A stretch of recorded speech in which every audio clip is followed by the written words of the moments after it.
ꯆꯥꯅꯁꯨ ꯀꯔꯤ ꯕ꯭ꯂꯣꯛꯅꯣꯍꯦ ꯍꯥꯏꯕꯒꯤ ꯃꯑꯣꯡꯗ ꯍꯥꯏꯕꯗꯣ ꯍꯧꯖꯤꯛ ꯍꯪꯖꯦꯕ ꯉꯔꯥꯡꯒꯤ ꯕ꯭ꯂꯣꯛꯇꯣ ꯍꯧꯖꯤꯛ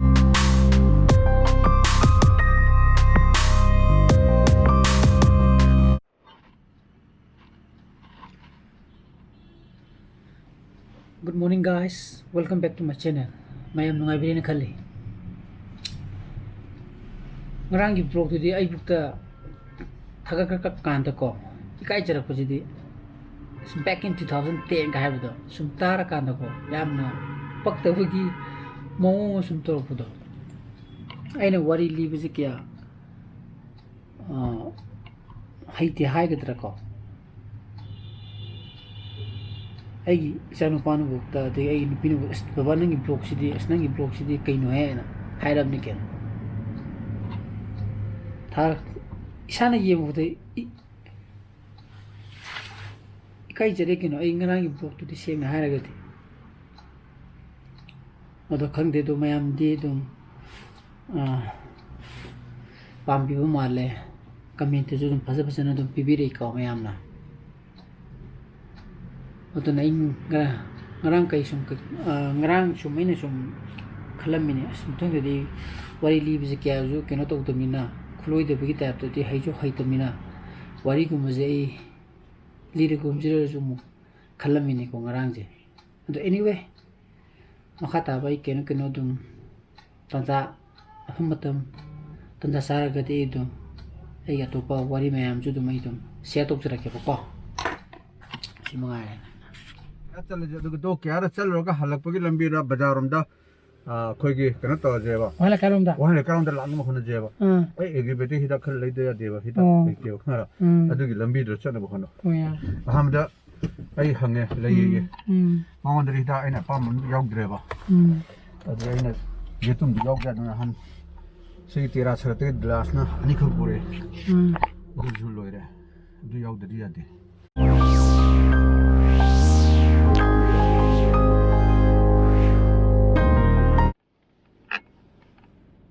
okay basi dum sangre to sta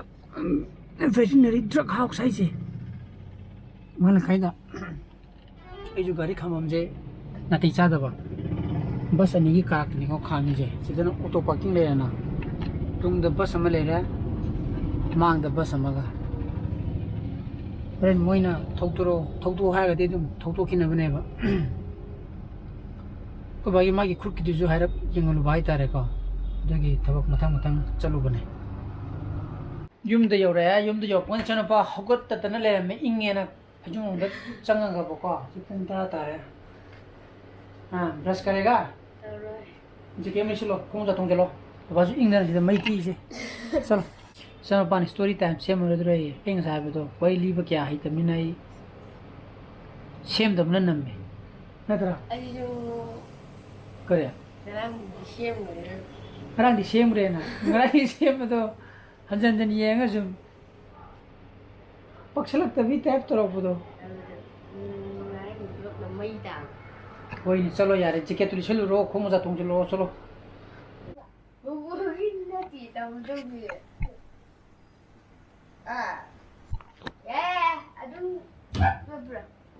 tu tamogi ne nang khomo ja le dine bungo kadai da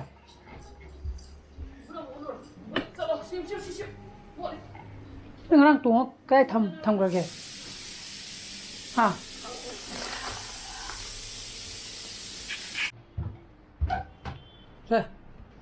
rồi lo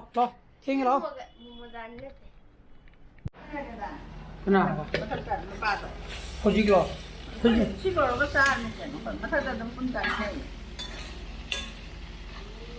chúng ta hàng kia sạc lan được đẹp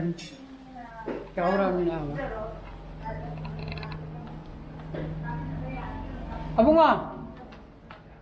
bubukna ai kamu lui tere ama thatoi na chamina jira ye talle ye jere irum horoga masi koi je hawai thonge mana ikta adagi lechin ju thabu ju hande thari dum tung taraga mini kun chalabase chibo นี่งานกี่บล็อกเองปะ ไปเลยนะ ทำไมเดียวอ่ะ งานบล็อก ฮะ ไม่ต้องทำดิ ฮะที่ละ ฉันทำดิ ไอ้เนี่ยวันนี้มาเที่ยวมันดีตัวก็ไม่โตกี่หาใครมันดีได้ ไอ้วันมาตั้งเนาะ อ๋อยิงออกมาด้วยนะ ทำได้ ยิงออกมาด้วยก็มาบล็อกด้วยนั่นเอง นี่มันแบบไม่รู้ที่ยังได้เป็นเอง ฮะ หายพี่ที่เองไงว่าตัวไม่มูล บล็อกตัวก็ไม่โตกี่นะหังมันดีได้ไอ้เนี่ยวันนี้มาเที่ยวมันรีบดีละเอาหนูยิงที่วิจัยไปตัวเลยอะแล้วฉันว่าจะงั้นตาเนี่ยยูจะถูกไปกี่ง่ายตัวรีบะยูจะว่าจะรวยเลยยังไงยูตัวรีแล้ว come on แล้วบอกว่าซักรวยเลยซักปรากี้ กูตัวอันนี้ไปอันโน้ให้ดูที่ยาวเต็มไป เอาบราเอาบราเอาเว้ยให้อยู่เอาเว้ยให้อยู่ masih direct lunch ta landar hai saagam ta thak reng masih hawai thong ni na harni ko kui di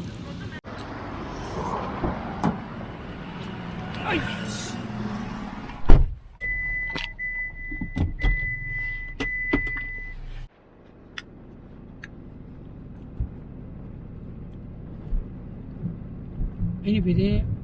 ni पिछलू दरे दना ना उदना अदन हजिक मायो पिछ समिने नि को जमिने जे आइगा तुम हमिन रखपमा हनमिन रखपना हेन नमे आइना ngasi yam kana thawak suju luginu haba hayeng dimu seke jete de like rena अदन ngasi ngak yoru yoru je na dana chali ni bani je aina horong khong je ai lai hai ni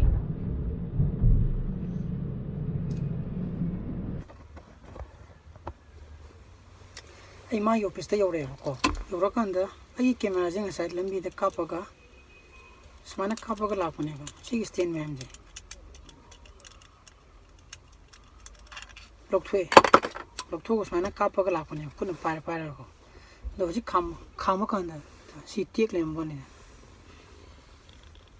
ura ta si tiek le me ene ko ti tire gari manung da gari munde kuti thira kanda yawamdrene aduda phangadi na koi subuglu na napsam yadana ado china shigi manungi karakse se yawle rame ka to sise yera sise adan sise hoji moigo pistadi फेबिक केनो गुम्बा super glue गुम्बा फेबिक गुम्बा लेक्तेबा अदन होय yum योगन ना नपसन दे यार अदना सोइदना मा सुंग जे मुक्ति एकरोने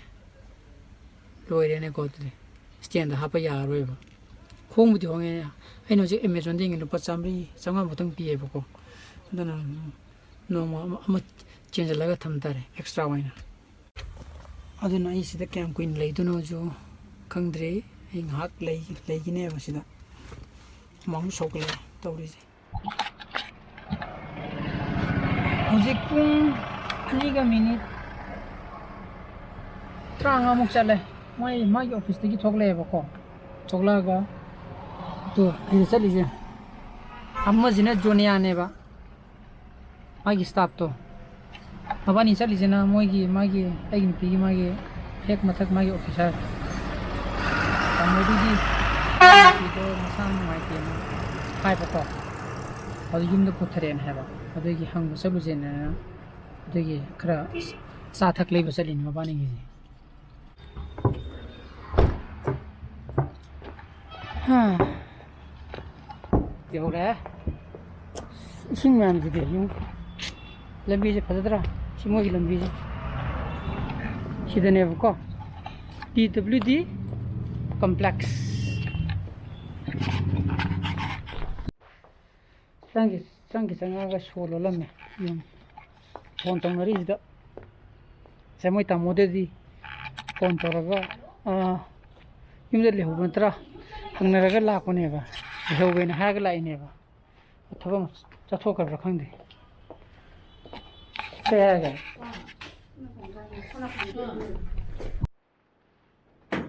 thô mà chỉ đắp bắn lên này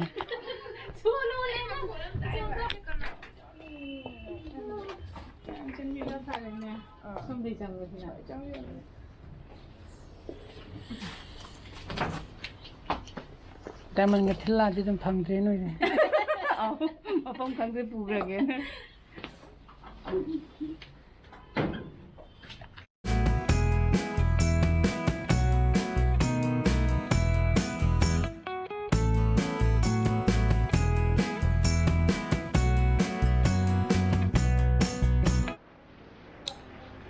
yumda yore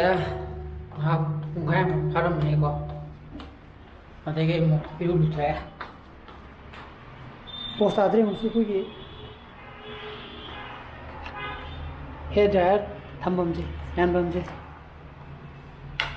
dan da try to ki samje ga de tara mani su ye ye thabi tang tai chala ga ba ko aduga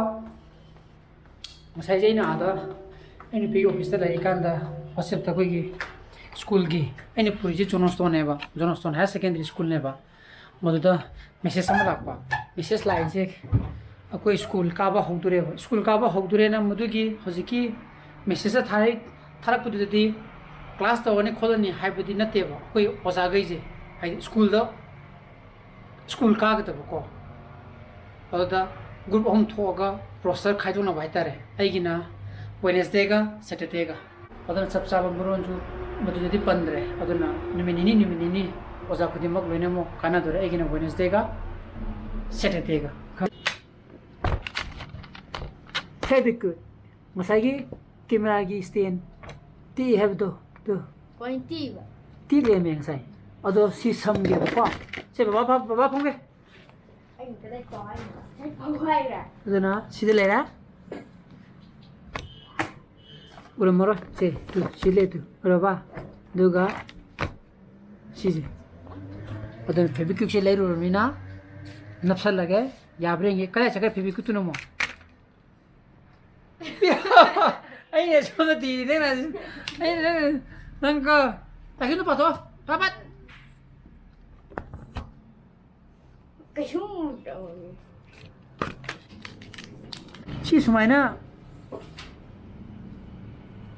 Panen lay thok pose mitte ge yenga tawra puti ko pilawna ka frok puni ko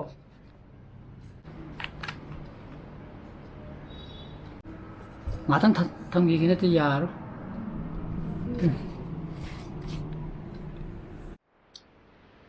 masaina blog hor pakan haidana ngarang aigi blog tu da aigi ni pine joi chana jo skari blog me habi mong hai do hoji hangje ba ngarang blog saji kite wa sợ nó xí rồi atai ka pe ti da ne na ngarang yam hai gi dai mo du da blog thakala ka da mi to pe yo ra dai unsubscribe tong ura ba sikana te wa kar ba yam hai ga da ne ngarang di blog thaka da osman am tang shon ba ji ko ma chin da ga kai ge ra chu gi ha unsubscribe to ni di ga atai di lo loi to sel ni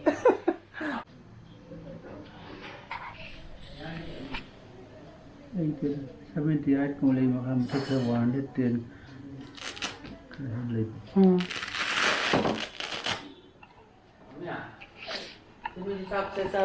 Saru ko mukchara ge do tumun